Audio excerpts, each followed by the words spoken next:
let's get this going.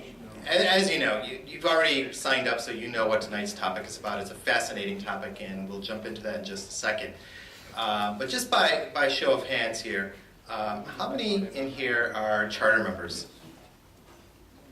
So, the vast majority. How many are general members coming here for the first time, or just, okay, we've got a few. And I was just talking to a few other folks in the audience. For example, we have a brand new member back there sitting next to Ashok, who this is his first Thai event. So that's fantastic.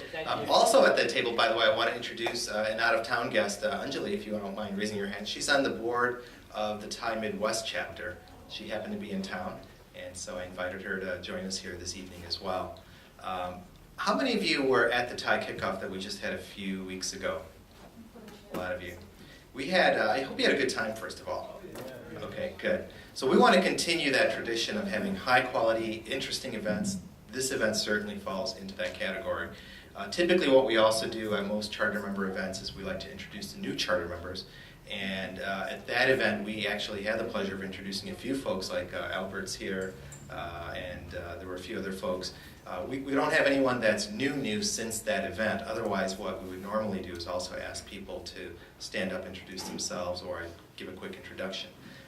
But in the meantime, if you might recall, one of the things that we did at that event, and Vish did a great job of talking about this, is as charter members, what is our give back? And one of the big key give backs for Thai this year is volunteering 20 hours back to Thai on the occasion of Thai Silicon Valley's 20th year of existence. So this is Thai at 20, and we want to see charter members donate 20 hours of their precious time in any type of activity you can possibly help out on.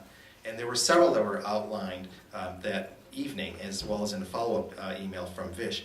One was expanding our charter member base. One of the things we're really trying to do is increase the number of charter members that we have while maintaining the quality of our CMs. And so we're asking every CM to nominate one new CM for our chapter. And I think that's a very easy thing to do.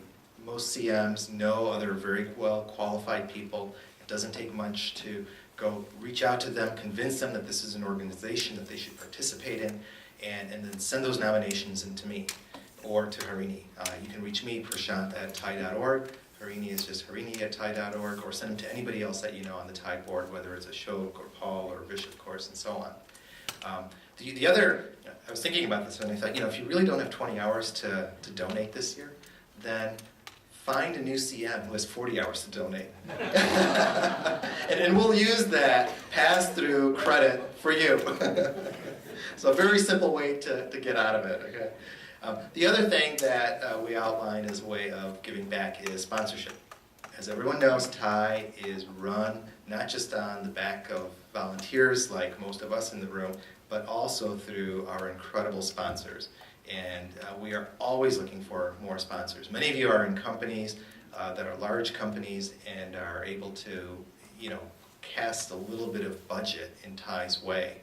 And we really need good leads for both annual sponsors as well as ThaiCon sponsors. And if you know people, then just contact Harini. Bharat Ram usually, who's our board member who handles sponsorship. He's not here this evening, but you can contact Bharat or just contact Kiran, not Harini. And they will run with it. You don't have to do anything. You just need to say, here's the person you should talk to, and we'll do the selling for you. So that's the good news. Another way of getting involved is through what we call our Thai economy. I think it was called Tycology, sorry. So Paul, our marketing chair on the board, he is starting is it monthly or weekly, the blog? Well, we are doing the weekly after the Thai chat right now.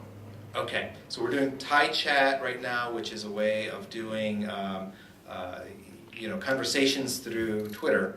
And following that, we're going to have a weekly Thai blog to showcase a lot of the activity that Thai is doing, that our charter members are doing, that our Thai angel portfolio companies are doing, that this ecosystem can learn from. And so if you have ideas and ways to contribute in authoring different blogs, please see Paul. He can really use your help on that. Yet another way of helping and donating your 20 hours is through the efforts that Ashok Ramaswamy is leading. He's also on the Thai board. And Ashok, just raise your hand real quick if you don't know him. He's in charge of general members. And one of the biggest things that general members are looking for from this community, the CM community in specific, is mentorship. This is the backbone of why TIE got started.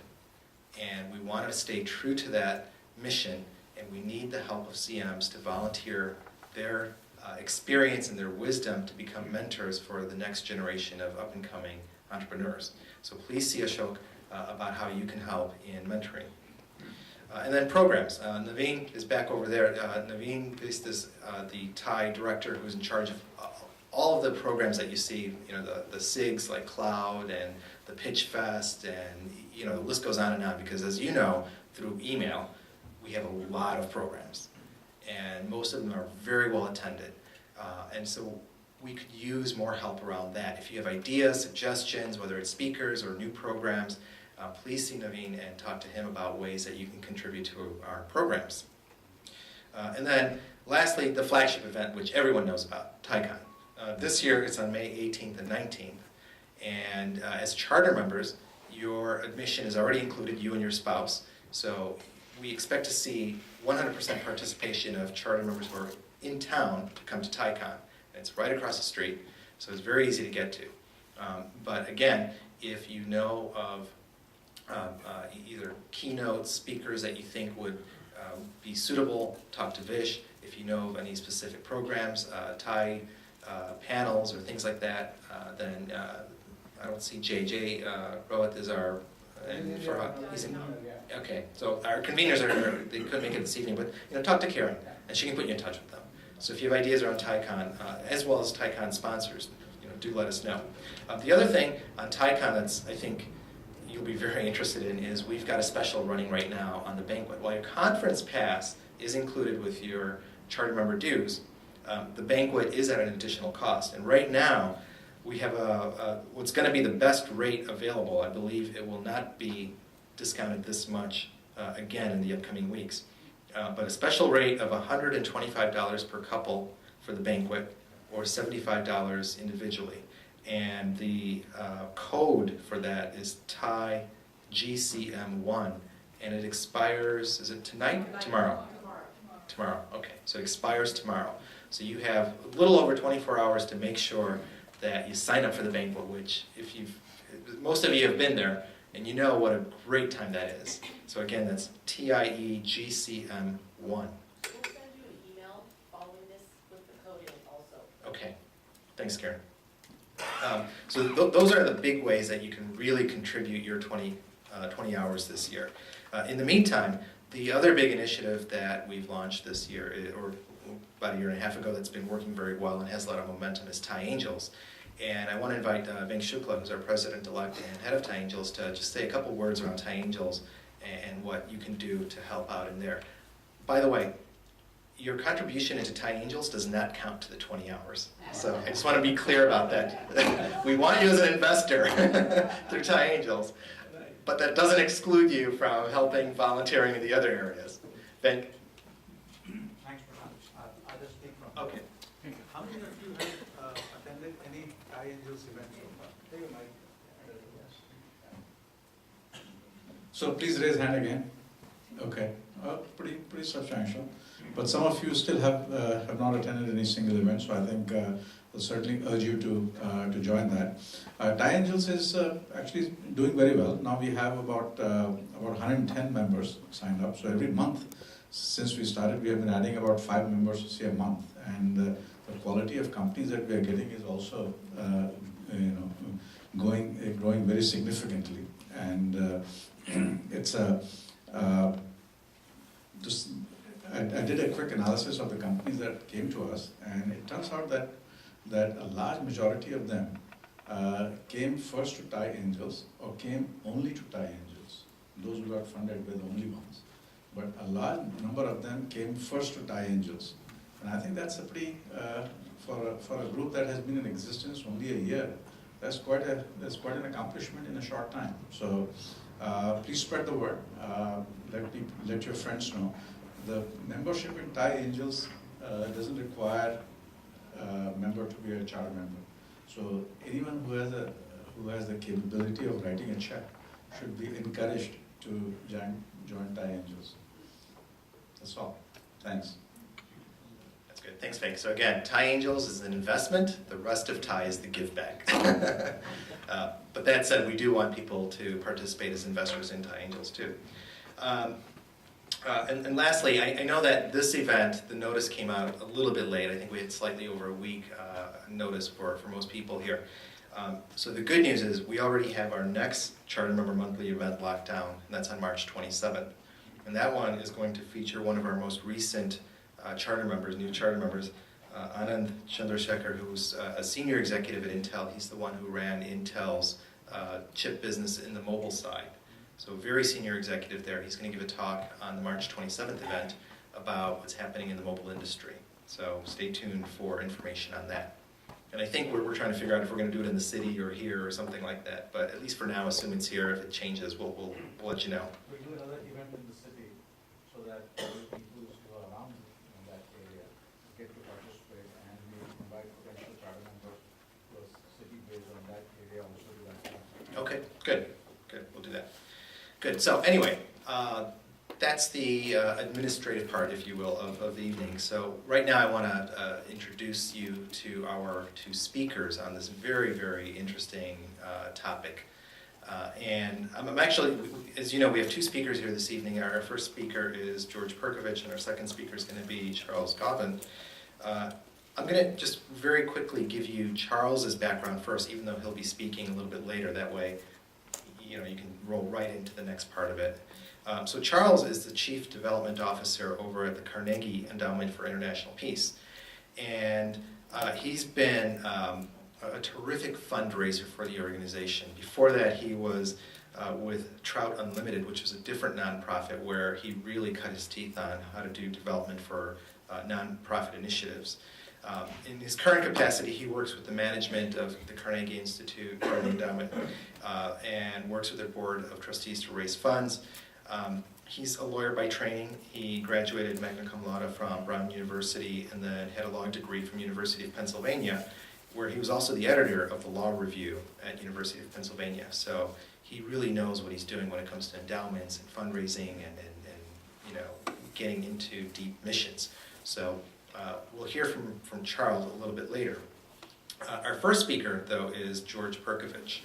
And George, by title, is the Vice President of Studies and the Director of Nuclear Policy Program for the Carnegie Endowment of International Peace.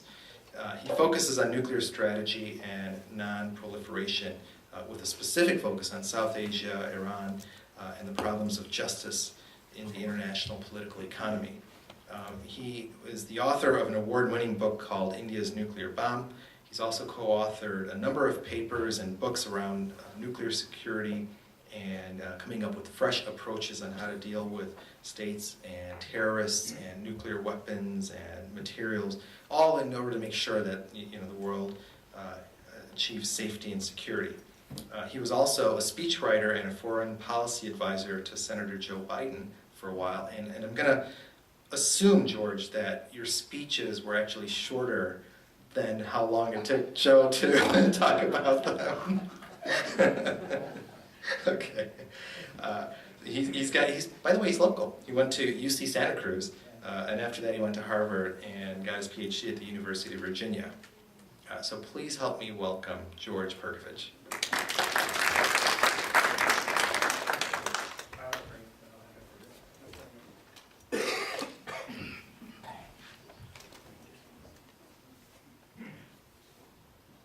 Thanks a lot, Prashant, and I also want to thank Venk and Kiran for organizing this and for all of you for coming. I'm tempted to tell speech writing for Biden stories, but I won't. But I will say he's a great man, and I really do like and admire him. I was struck in the conversation that we had before the dinner. I had more interesting conversations in that half hour than I have in weeks in Washington, and so I've been trying to figure out what's wrong, like what's wrong with my life, and why is that the case? I don't have it figured out, but it is it's true. I learned a lot. And the individuals that I talk to are all doing really fascinating things, but then TIE is a really interesting and fascinating organization that I look forward to learning more about it. But it's who you are and what you're doing is really impressive. So I feel grateful for this opportunity to be here. What I'm going to do, as Prashant mentioned, is talk about the U.S.-Indian relationship at the political, strategic level. And I know this is the Indus Entrepreneurs Group, and that is broader than India. And so in the discussion, I'm happy to and hope we will talk about the broader regional dynamics and U.S. relations with Pakistan, Afghanistan, what people might want to talk about. But here I want to focus on the U.S.-India relationship. And it's not self-evident to me how that then affects entrepreneurs in either country. And perhaps that's what you're going to tell me in the discussion. But I think there are ways in which the background conditions do affect opportunities and the climate in which people do business. And to get into that, I want to talk about what became known as the U.S.-India nuclear deal. Later became a global nuclear deal with India, because I think that actually does offer a window into the broader relationship.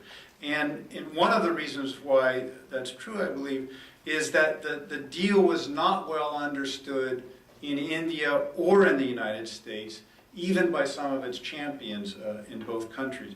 And what I mean by that is that the expectations were too high in both places. And that's partly because in both places people weren't informed enough about each other, about the expectations, about the political processes in the U.S. and in India.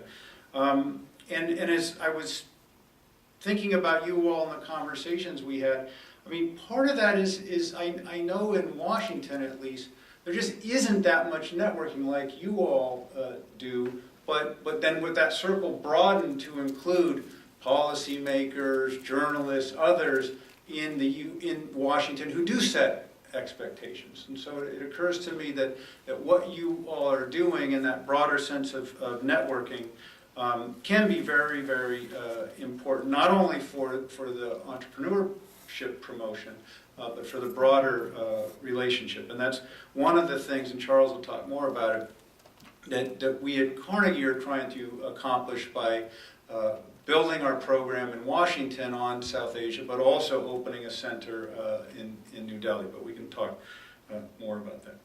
Now, the expectation problem that really came through in the nuclear deal can be seen in a bunch of ways. But I think at the most fundamental level, there was a great overestimation of how important nuclear energy is in India or would be in India. And many of you are in the technical world, and I think if you studied this and looked at it, you would have said, wait a minute, these projections and these figures are just they don't add up, and so the expectations were very high. And what I mean by that is the deal was sold in Washington, but also in India as is necessary for a strategy that would enable nuclear energy to save the Indian economy. The electricity shortage in India is a real restraint on overall growth. Infrastructure in general is a real problem, but energy is probably the biggest impediment. So there's this assumption, well, if you open up nuclear cooperation, that's going to then rapidly increase the production of energy, electricity, and this will solve India's problem. And I'll talk about the lack of a basis for that.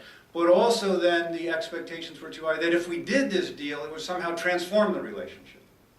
And so that whatever were the patterns and the pictures of each other over the prior 50-odd years, that would be changed by this nuclear deal.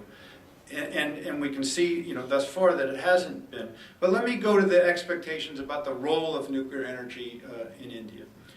Today, India has online roughly 4,800 megawatts of electricity produced by energy. That's 20 operating reactors, and there are 7 reactors under construction. Now, last week, the government of India said that by 20 years from now, the figure will be 63,000 megawatts. So, you do the math. That's a tremendous increase. In 20 years is the projection. Now, Prashant mentioned the book I wrote, which is a history of India's nuclear program from 1947 to basically 2000. And so when I hear these numbers, I remember historically.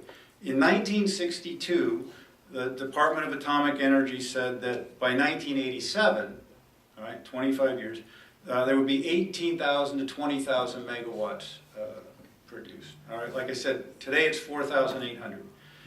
In 2007, when they were pitching the nuclear deal, the Department of Atomic Energy and the government of India said that by the year 2020, so 8 years from now, there would be 30,000 to 40,000 megawatts of electricity produced. Again, today it's 4,800. So you have this record which is there for all to see, and yet the government last week comes out and says it's going to be 63,000 megawatts. And so this was used both in India but in Washington also to sell this deal. And you all are in business. If you make claims like that, you can do it once, right? But if you do it repeatedly for decades, who's to blame? I mean, the people who believe them, or you for making them. But it's not good for expectations. Well, why is this the case? And I, you all know better than I. But there are some obvious and fundamental problems in India. And again, they go to expectations. The problems don't go to expectations, but understanding the problems is necessary to have expectations, which then can be the basis of a long-lasting, productive relationship. Obviously, there's structural issues in the Indian political economy. One of them is the state electricity boards. In many states of India, they've been running colossal deficits, and they always have. So now you're figuring out how to capitalize a nuclear power program in a given state. Say build 2 or 3 reactors. And by the way, no one knows what a nuclear power plant costs. They don't know in the United States, they don't know in India, they don't know anywhere. They always cost several multiples more than was said. And one of the more recent experiences in Finland, where Areva is building a plant that is now, I think, 3 years behind schedule and more than 50% over budget in Finland.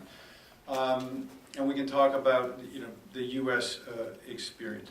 So we don't know what they cost, but you do know that you have to have revenue that recoups costs, at least with a return on it. And yet, with the structure in India of the state electricity boards, they're not recouping costs. They run at a chronic deficit. So you say, okay, who's then going to capitalize these plants? I mean, it's one thing if you've got a coal-fired plant, or in a better world when there's gas coming from Iran or elsewhere, a gas plant, you can build it in 18 months or 2 years, and the capital cost isn't like a nuclear power plant. But with that structural problem, it's very hard to mobilize capital to do that. There's also a problem that there's not an independent safety regulatory body in India. There is a regulatory body, the Atomic Energy Regulatory Board, but it's captive of the Department of Atomic Energy. And it always has been the case, but no one talked about it. After Fukushima, after the disaster in Japan, where it was recognized that in Japan the regulator had been captured, and part of the scandal coming out of the Japanese situation is that this was not an independent body. Now you have to think about it, it's very hard to have a truly independent safety regulator, because you got a plant producing, say, 1,000 megawatts, which is a lot of power, and so who's going to be the person who walks in and says, oh, there's a problem with this pump, we're going to shut you down? It takes a lot of guts, because there's going to be a lot of pressure back at you, so it's not an easy thing to do. But the point then is that the state has to take great care despite the difficulty, strive for that kind of independence in order to safeguard not only your population, which always should be the most important thing, but often it's not, but at least to safeguard the investment. And also what we learned from Fukushima is, with nuclear energy, if there's an accident one place, it's an accident everywhere.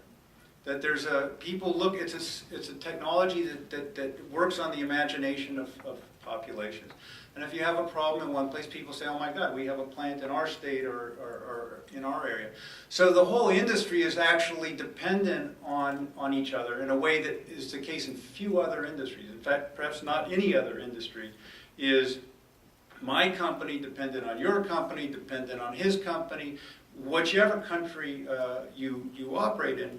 And so for your own investment, your own industry, your own population, but for the entire sector, you need to have really strong independent safety boards.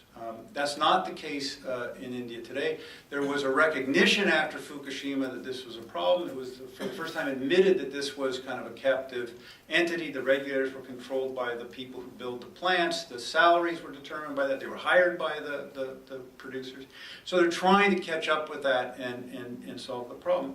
But this then encounters another problem, which is the bureaucratic interest of the Department of Atomic Energy is very strong. It's always been a really,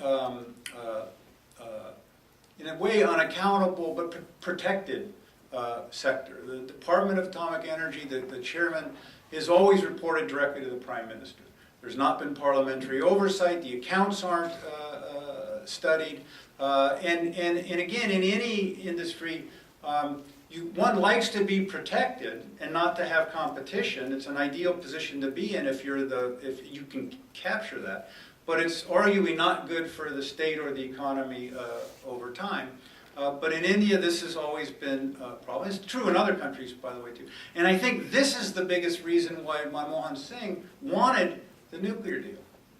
He was, in the 70s and 80s, he was on the board of the Department of Atomic Energy. He knew what was going on. And I think he didn't say it publicly, but one of the reasons for wanting the deal, he wanted to bring competition in. And that he knew that the Department of Atomic Energy was so protected and so idolized politically that you couldn't take them on directly.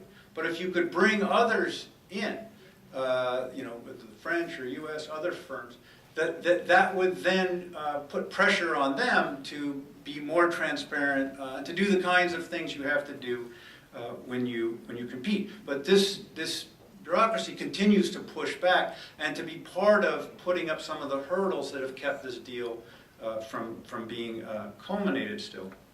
The other issue is more famous right now. It's the liability problem.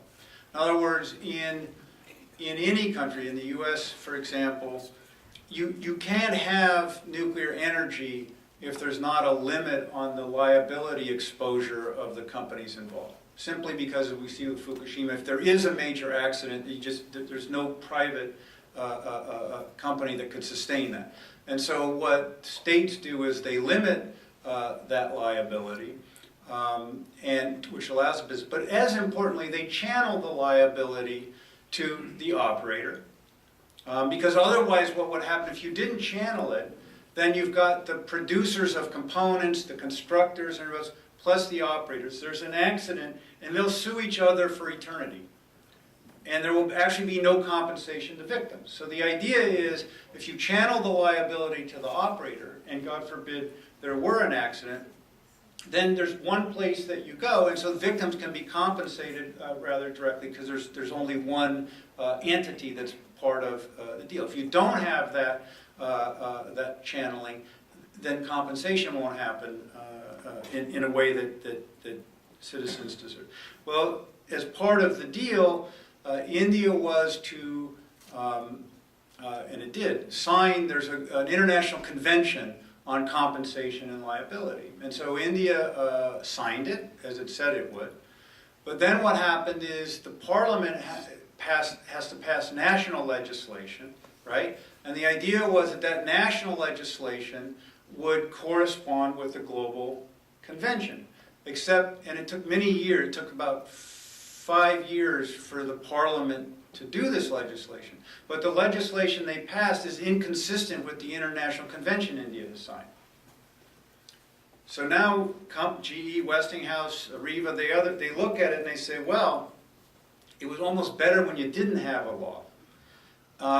Because then at least we could fight it out.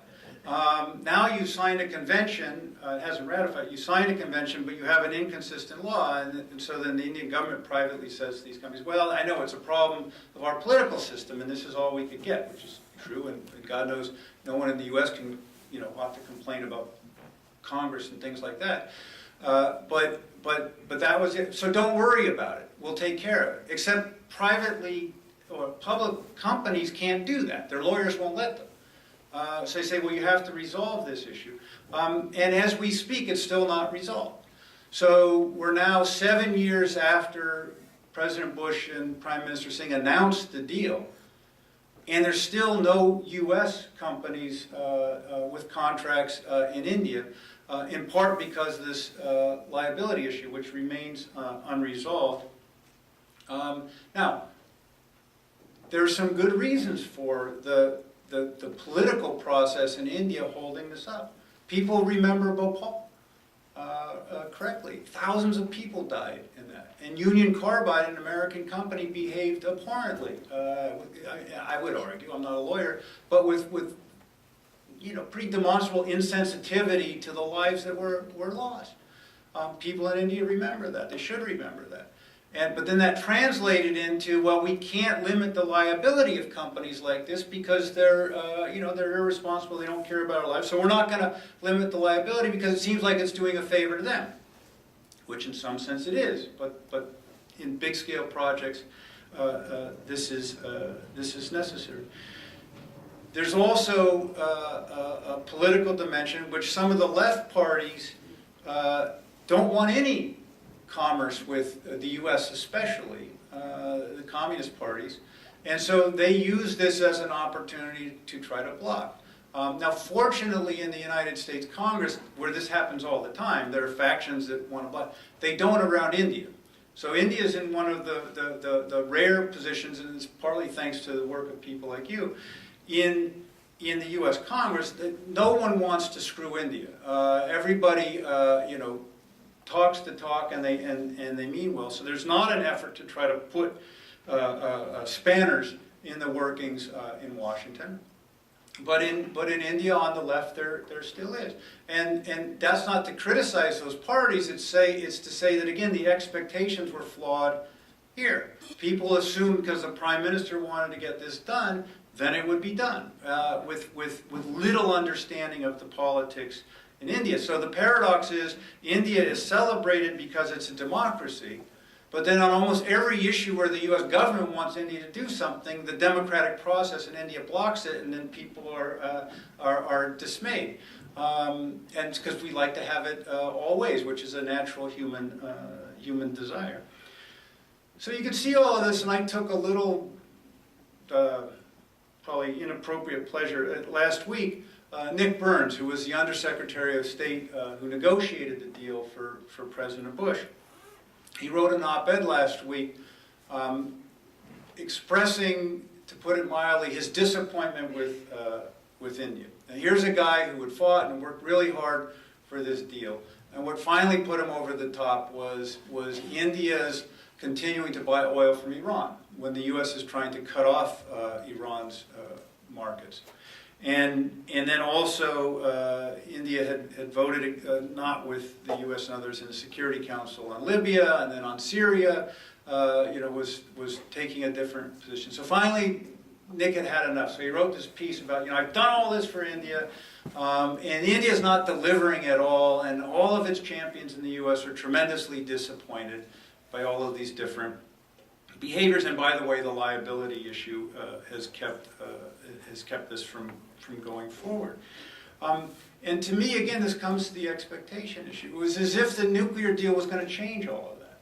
As if somehow the nuclear deal, which again couldn't be as important to India as it was sold to be, but also to the majority of Indians is an abstraction that they haven't heard of, don't understand. So how would it transform the relationship given the democratic system in India. And what we have to understand in Washington and then conversely in Delhi is that India has very different interests and in many cases very different values from the US. And so you saw this in the Iraq War, the 2003 Iraq War, where the Bush administration thought that they had persuaded India to send troops. And that this was part of the run-up to the nuclear deal. We're going to transform this relationship. And oh, by the way, what that means is you're going to send troops to Iraq. And the BJP were actually inclined to do it. But again, the political process in India made that impossible. I don't think anybody regrets it now. But this was, 2003. WTO, the World Trade Organization, and the effort to revive the increasing liberalization of the rules in the so-called Doha round, where the U.S. has been pushing a kind of liberalization, and India, along with Brazil and to a lesser extent China, has been resisting that. Now, the idea that somehow a nuclear deal would transform that, or that the general goodwill would transform India's interests, I think, is again a problem that we all have to address. The bulk of Indian labor is still in the agricultural sector. It's still in small-scale agriculture. And so if you open that sector, the concern is that those people, will be displaced by cheaper imports. But the most important thing is, if you don't have in manufacturing or in cities other places where you need labor, and so as people are displaced by imported agriculture and they're displaced from the farm, they have other labor to go, other jobs to go to. Okay, that's fine. But if you don't have that pool that's producing jobs for manufacturing, and you open agriculture, what are you going to do? And by the way, farmers in India vote. So the U.S. is always angry at India for blocking this, but without any kind of appreciation or comprehension that these people vote, and that there isn't a place for them to go. So it's a bigger structural problem that isn't well appreciated here. Even on the issue that was underlying, I think, in many ways, the U.S. motivation on the nuclear deal, which is balancing China, there's not a good comprehension of the different interests. So in other words, the Bush administration, and this is a bipartisan issue, people are concerned about China's rising power. They want to establish a clear balance of power in Asia. And so you look at a map and you see this big country south of China, and it's got more than 1 billion people, and that's India, and you say, oh, great. These guys can work with us to balance China's power, and they have a relationship that's tense, the 1962 war and so on. So this is what we'll do. Fine to a degree, but then you have to understand, and you can do this by observing India, but think about the logic. India's going to live with China forever. They're neighbors. India knows that if it totally jumped with the U.S., that not only would that antagonize China, it may make that relationship more difficult. Now you're dependent on the judgment of American politicians in their interactions with China, henceforth. And there are already expectations in Washington that this partnership in balancing China, in the U.S. that means, okay, if we get in a war with China, India comes in on our side. And the most likely source of a war would be in the Taiwan Straits. So, but in reality, you say, wait a minute, why would an Indian leadership, again with a parliament, join combat with the U.S. over Taiwan? It makes no sense. But in Washington, at least in some circles, this is kind of the expectation. And there's just a generally, what the U.S. tends to do, and you may know this from your business work, is, if you have a really good tool or you're really good at something, then when you look at problems, you go, well, that's what we'll do. We have a great military.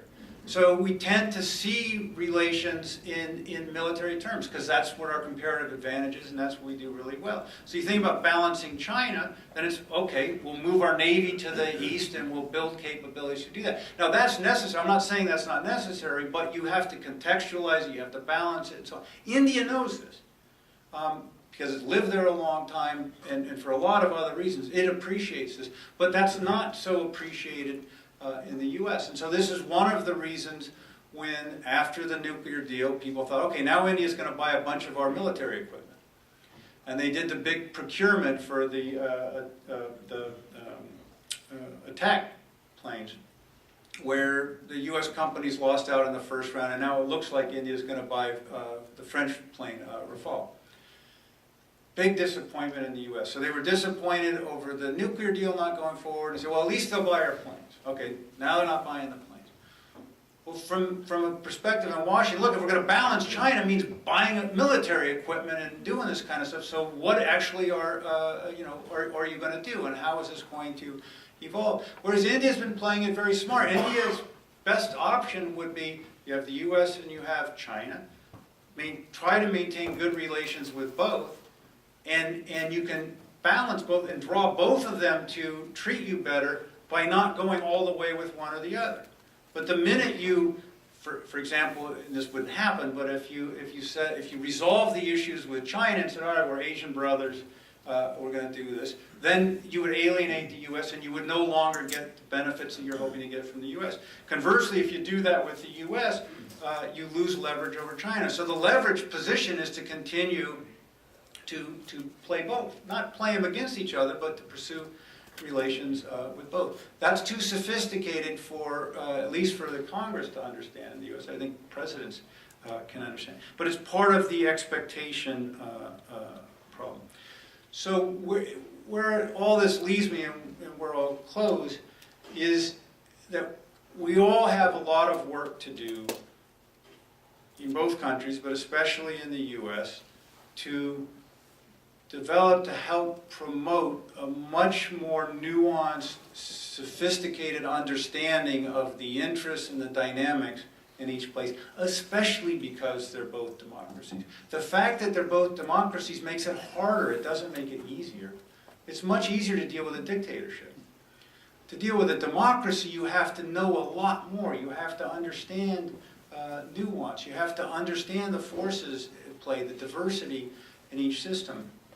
And so this is one of the reasons, and Charles is now going to talk about it, but it's one of the reasons why we want to open the center in India. And within India, it will all be managed and staffed by Indians. But the main purpose of it is to project insights from India into Washington. As we do now, and also into China and Moscow and Brussels, where we have these other offices.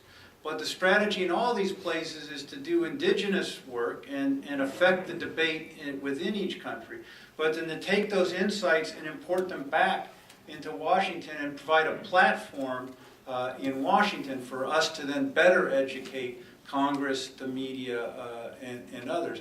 And so that's kind of our long-term strategy, to try to deal with expectations, to try to make expectations correspond with reality and potential in a way that we truly can build a better relationship. And Charles will say a little bit more, and then let's have a discussion.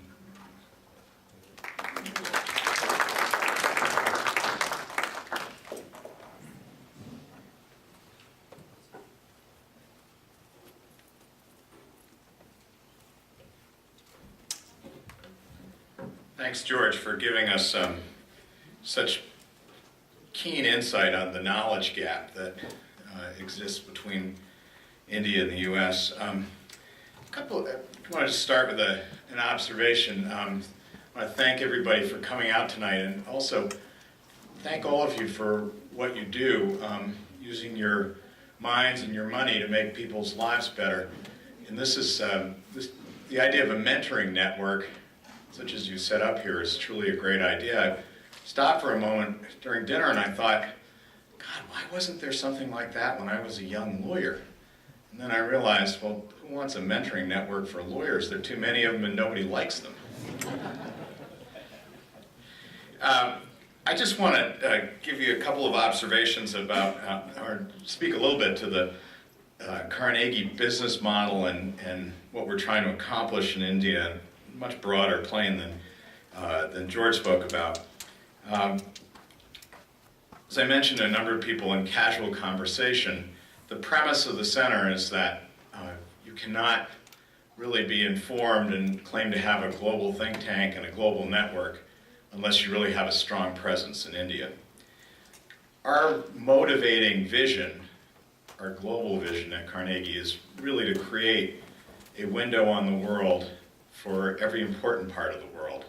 And the idea that we can strengthen Indian voices in the United States, that we can strengthen the Indian voice in Moscow and Beijing, in the Middle East, in Europe through our Brussels office, and everywhere else we go, is indeed, I think, a powerful idea.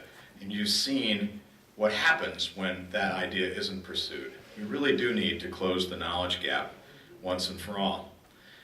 We think that's a noble idea, and yet we went to India in the fall with some trepidation. A delegation of our board and some of our staff went, and we actually were fortunate to have some very high-level visits with the Prime Minister and others, and we were perfectly prepared to hear that we really weren't needed in India, that we could just take our ideas and keep them in the US or Europe or Moscow or Beijing.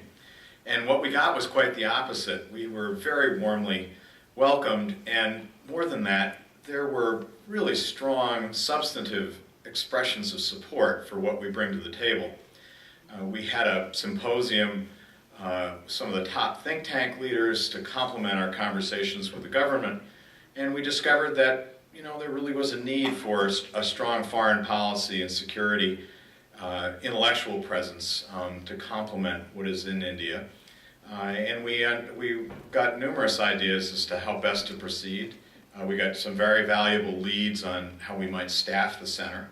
And overall, it was a very, very productive conversation over a period of 3 days. I'll never forget the hour we spent with the Prime Minister. Prime Minister is a man of many great ideas and sometimes very few words with which to express them. He has a way of really cutting to the chase, and the conversation was really focused on a number of matters that I think he was quite comfortable speaking about, and then somehow it turned to the subject of Burma, which has been a little bit of a point of discomfort in India, and he made a very, very important remark when he observed that about the relationship between India and Burma and what was happening in the country with the great things that have, the 180-degree turn that appears to have occurred there. And he said, "I'm just so glad that the generals and the lady are finally speaking to each other."